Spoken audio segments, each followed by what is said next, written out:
صحیح مسلم کی روایت ہے، اللہ کے پیارے نبی ایک کھچر کے اوپر سوار ہو کر کے جا رہے تھے، راستے میں ایک جگہ کھچر بھدکنے لگا، بھاگنے لگا۔ آپ نے پوچھا یہ کون سی جگہ ہے؟ لوگوں نے کہا یہاں کچھ قبریں ہیں۔ آپ نے پوچھا یہ کس کی قبریں ہیں؟ کہا کہ یہ ان لوگوں کی قبریں جو شرک کی حالت میں مر گئے۔ آپ نے فرمایا کہ ان قبر والوں کو قبر میں عذاب ہو رہا ہے، وَلَوْلَا أَن تَدَافَنُوا لَدَعَوْتُ اللَّهَ أَن يُسْمِعَكُم مِّنْ عَذَابِ الْقَبْرِ۔ اور اے میری امت کے لوگوں، اگر مجھے اس بات کا ڈر نہ ہوتا کہ کہیں تم اپنے مردوں کو دفنانا بند کر دو گے تو میں اللہ سے دعا کرتا کہ وہ تم کو عذاب قبر سنا دے۔ وَلَوْ تَرَىٰ إِذِ الظَّالِمُونَ فِي غَمَرَاتِ الْمَوْتِ وَالْمَلَائِكَةُ بَاسِطُو أَيْدِيهِمْ۔ یاد کرو جب ظالم لوگ، گنہگار لوگ، اللہ کے نافرمان لوگ موت کی سختیوں میں پڑے ہوں گے اور فرشتے اپنا ہاتھ بڑھا رہے ہوں گے اور کہہ رہے ہوں گے اخرجوا انفسکم، اپنی جان ہمارے حوالے کرو، الیوم تجزون عذاب الہون بما کنتم تقولون علی اللہ غیر الحق۔ اے ظالموں، آج تم کو ذلت والا عذاب دیا جائے گا۔ غور کیجئے، موت کے فرشتے آ کر کے کہہ رہے ہیں آج تم کو عذاب دیا جائے۔ کون سا عذاب ہے بھائی؟ یہی عذاب قبر ہے۔ آج تم کو ذلت والا عذاب دیا جائے گا، بما کنتم تقولون علی اللہ غیر الحق، تم اللہ تعالیٰ کے بارے میں غلط باتیں بولا کرتے تھے، وکنتم عن آیاتہ تستکبرون، اور تم اللہ کی آیتوں سے کے مقابلے میں تکبر کرتے تھے، گھمنڈ کرتے تھے۔ عثمان غنی رضی اللہ تعالیٰ عنہ جب کسی قبر کے پاس جاتے تھے زارو قطار رونے لگتے تھے۔ پوچھنے والوں نے پوچھا تذکر الجنت ولا تبکی وتذکر النار ولا تبکی، اے عثمان جنت کی بات آتی ہے، جہنم کی بات آتی ہے، آپ نہیں روتے ہیں، لیکن آپ قبر کو دیکھ کر کے رونے لگتے ہیں، کیوں؟ فرمایا میں اس لیے قبرستان کو دیکھ کے، قبر کو دیکھ کر کے رونے لگتا ہوں، میں نے اپنے پیارے نبی جناب محمد رسول اللہ صلی اللہ علیہ وسلم کو یہ فرماتے ہوئے سنا ہے ان القبر اول منزل من منازل الاخرہ، بے شک قبر آخرت کی پہلی منزل ہے، پہلی منزل ہے۔ جس نے اس منزل کو پار کر لیا اس کے لیے آگے کی منزلیں آسان ہیں۔ اللہ کے پیارے نبی جناب محمد رسول اللہ صلی اللہ علیہ وسلم ایک جنازے میں شامل ہیں، ابن ماجہ کی صحیح روایت ہے، جنازے کو قبر میں اتارا جا رہا ہے اور اللہ کے پیارے حبیب وہیں پر بیٹھے ہوئے ہیں، آپ کے آس پاس آپ کے صحابہ بھی بیٹھے ہوئے ہیں۔ اللہ کے پیارے نبی نے قبر کے منظر کو یاد کیا، آپ رونے لگے، حتی بلت سرا، یہاں تک کہ آپ کے آنسوؤں سے وہاں کی زمین بھیگ گئی، اتنا روئے آپ، اور روتے روتے آپ نے اپنے صحابہ سے فرمایا لمثل ھذا فاعدوا یا اخوانی، اے میرے صحابہ اس جگہ کی تیاری کرو، یہاں تم کو آنا ہے۔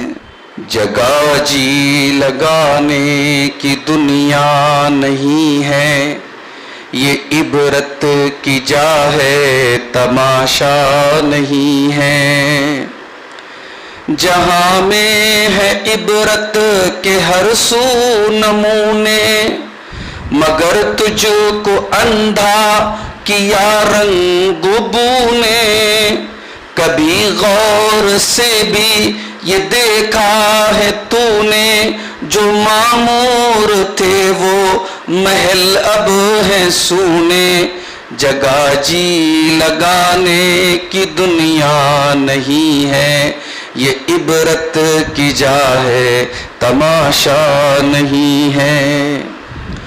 ملے خاک میں اہل شاہ کیسے کیسے، مکی ہو گئے لامکاں کیسے کیسے، ہوئے نامور بے نشاں کیسے کیسے، زمین کھا گئی آسماں کیسے کیسے، جگہ جی لگانے کی دنیا نہیں ہے، یہ عبرت کی جا ہے تماشا نہیں ہے۔ اجل نے نہ کسرا ہی چھوڑا نہ دارا،